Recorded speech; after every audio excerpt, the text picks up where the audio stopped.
Olá, meus amigos, sejam todos muito bem-vindos ao canal Politizando. Eu sou o William Jacob e nesse vídeo vou falar sobre essa grande bobagem que jornalistas, que influenciadores estão postando que se o Ciro desistir, o Ciro e o Lupe passaram um risco no chão. O Lupe é o presidente do PDT. Sobre essas especulações, pura conversa fiada, é mais um argumento de quem não tem projeto e não faz autocrítica, tentando desestabilizar a candidatura dos outros para tentar ajudar na sua.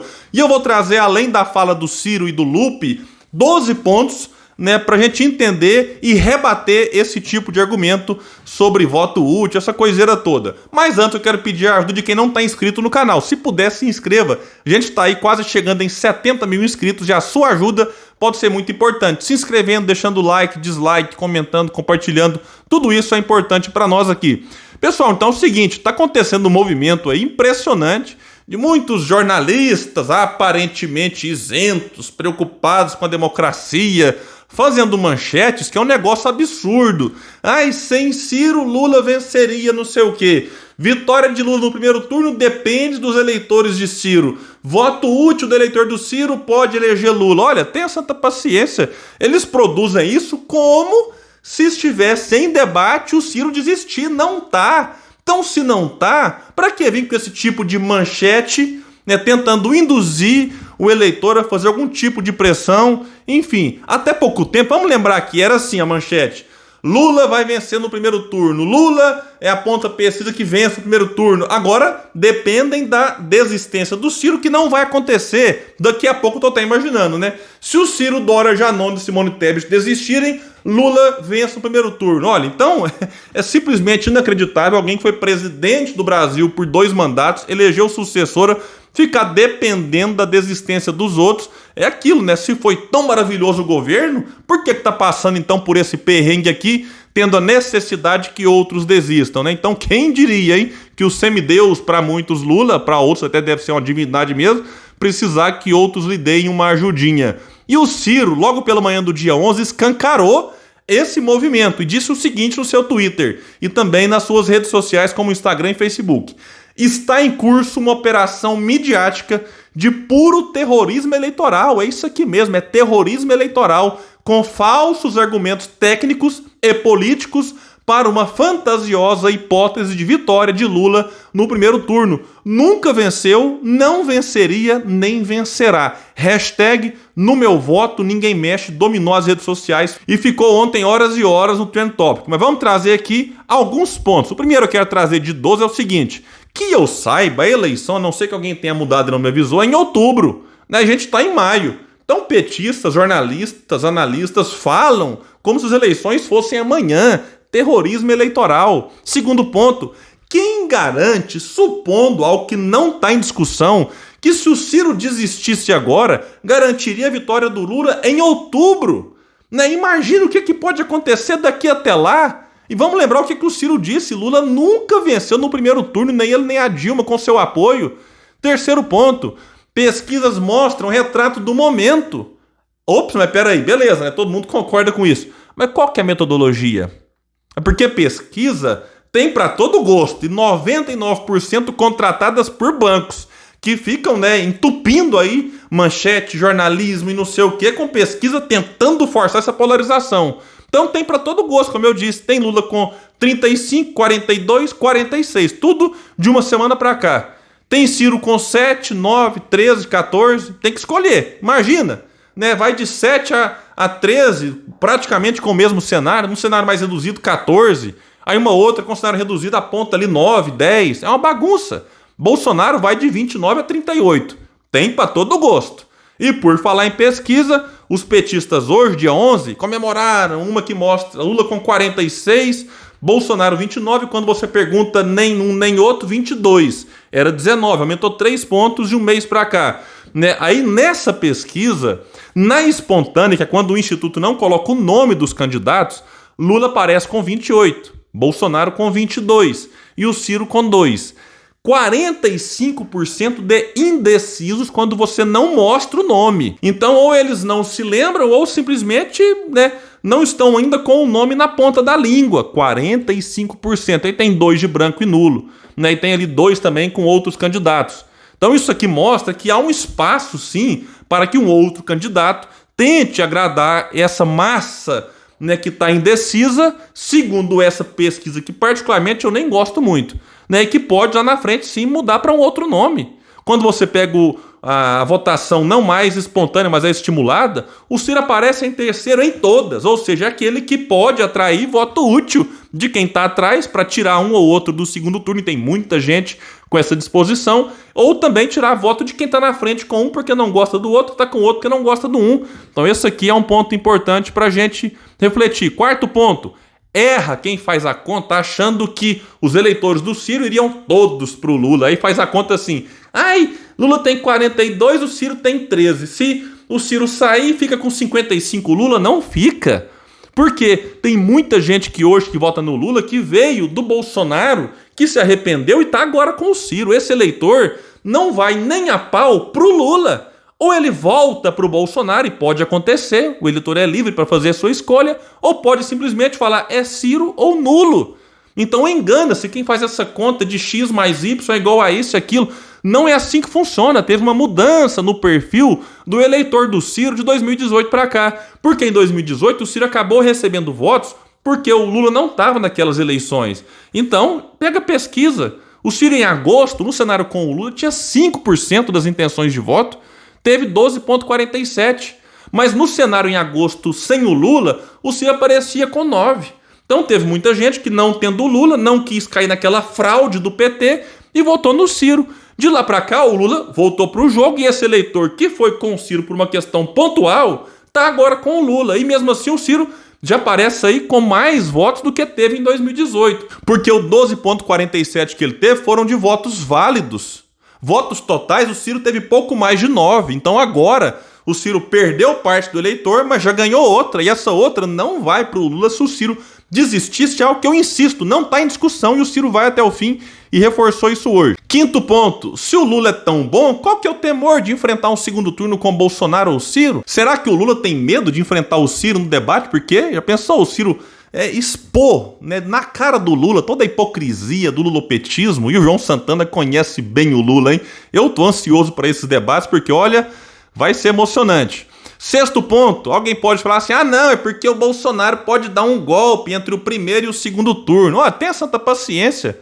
Se ele quiser dar um golpe, eu nem acredito nisso, não tem clima interno nem externo. Ele pode fazer isso amanhã, pode fazer na campanha, pode fazer depois do segundo turno se ele for derrotado. Inclusive, passo para o sétimo ponto, que se existe risco de golpe, cá entre nós, com o Lula vitorioso, eu acho que isso piora. Porque o Lula é odiado, o antipetismo é gigantesco. E a sua vitória poderia o quê? Levar bolsonaristas radicais para as ruas.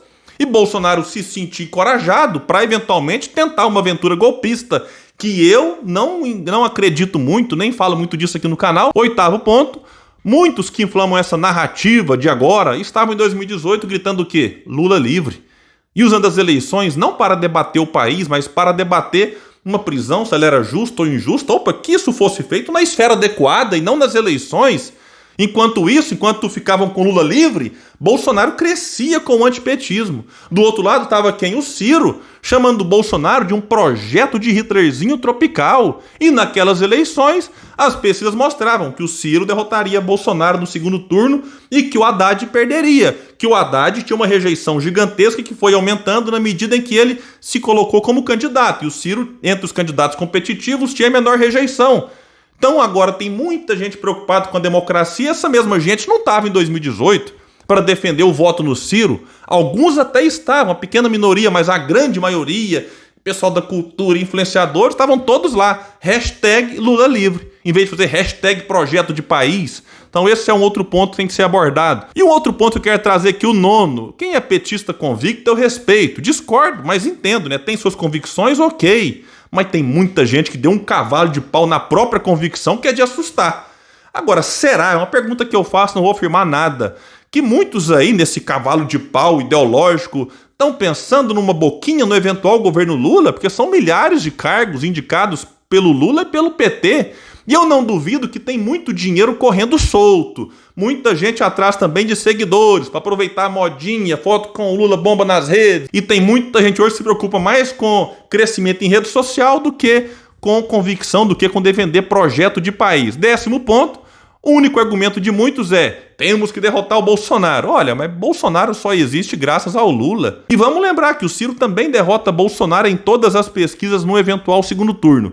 11º ponto, Lula é o maior adversário de Bolsonaro. Mentira! Lula fez corpo mole pelo impeachment, não assinou nenhum pedido, não foi a nenhum protesto, não se movimentou como deveria. Tudo calculado, queria Bolsonaro vivo, sangrando o país para manter a polarização. E o 12º tem a ver com esse. Lula depende de Bolsonaro, Bolsonaro depende de Lula. Simples assim, só não vê isso quem de fato não quer ou quem está muito intoxicado aí pelo fanatismo, né, pela idolatria que tem em relação a esses dois mitos. O Lupe, presidente do PDT, passou um risco no chão logo pela manhã, compartilhando um vídeo de um evento no Rio neste dia 10 de maio. Vou deixar o link para quem quiser assistir. A legenda traz lá: apesar de insinuações, quero dizer claramente, Ciro Ferreira Gomes é candidato irreversível e vamos até o fim. Ele já tinha dito isso 1000 vezes, mas é bom repetir de vez em quando. E o Ciro, à tarde, rebateu todo esse movimento e fez uma postagem muito boa, dizendo o seguinte: irei até o fim e vencerei no segundo turno. Se tivesse inteligência e amor pelo Brasil, os que defendem o contrário saberiam que o risco maior para Lula e para a nação não está na minha permanência, mas numa retirada. Sem a minha candidatura, a polarização aumentaria em um momento em que Lula estagnou e Bolsonaro se sustenta, porque a resiliência do genocida é menos ilógica do que aparenta. Ela está fortemente ancorada no antipetismo. Isso aqui é uma obviedade, gente. E continuou o Ciro com uma pergunta fácil de compreender. Por que um presidente que não governa, que não consegue controlar a inflação, o desemprego, a corrupção, a fome e a miséria, se mantém competitivo? Unicamente a resposta: porque a sombra de Lula e do petismo obscurecem o cenário. Isso aqui é um fato, é só conversar com as pessoas que neste momento tapam o nariz e dizem que vão votar no Bolsonaro, mas elas podem mudar de ideia. E aí o Ciro continuou: obscurecem porque não apresentam propostas, não mesmo. Repetem alianças nefastas, é um fato. Não fazem autocrítica. O Lula fala que não precisa, porque se ele fizer, quem que vai criticar ele? É um absurdo. E continua: e só pensam em conchavo e aniquilamento de candidaturas autênticas como a minha. Ou seja, continuam fortes não só a memória de bons tempos fugazes, como a de tramas macabras. Ou alguém acredita que 70% da população das regiões mais desenvolvidas votaram em Bolsonaro, se não pelo cruzamento da pior crise econômica com o mais generalizado escândalo de corrupção já desvendado em nossa história? Pensam que a tragédia Bolsonaro apagou isso tudo? Só há uma remota saída para o lulismo. O Ciro foi tão gente fina que ainda deu dicas, né? Mudar o eixo da campanha. O Lula tem falado que proposta econômica é depois que foi eleito. É um negócio inacreditável, eu não sei como tem gente que cai nisso. Segundo ponto que o Ciro coloca para o lulismo: fazer autocrítica, tem que esperar sentado, não vai fazer. E não insistir em falsas soluções. É o que o Lula mais gosta de fazer. E o Ciro, referindo a si próprio, disse: para mim, há um caminho sem limites de crescimento, porque tem o programa, tem o passado limpo e uma infatigável disposição para a luta. Bom, então, como vocês viram, uma posição firme, muito correta. Muita gente da militância gostou e quando eu parei para gravar esse vídeo, estava levantando a hashtag Se Lula Desistir, aí memes e mais memes, tentando provocar o outro lado nessa disputa aqui também, né, de narrativas. Então é isso, o Ciro até inclusive gravou um vídeo a respeito desse seu posicionamento, colocando ali um tom de ênfase para deixar claro de uma vez por todas: não tem conversa, Ciro é candidato e vai até o fim. E é bom que o pessoal se acostume com isso, e como eu disse antes, ele tem condições de receber voto de quem não quer essa polarização e de quem gosta dele, mas está com um só porque está preocupado com a volta do outro ou a continuidade desse um.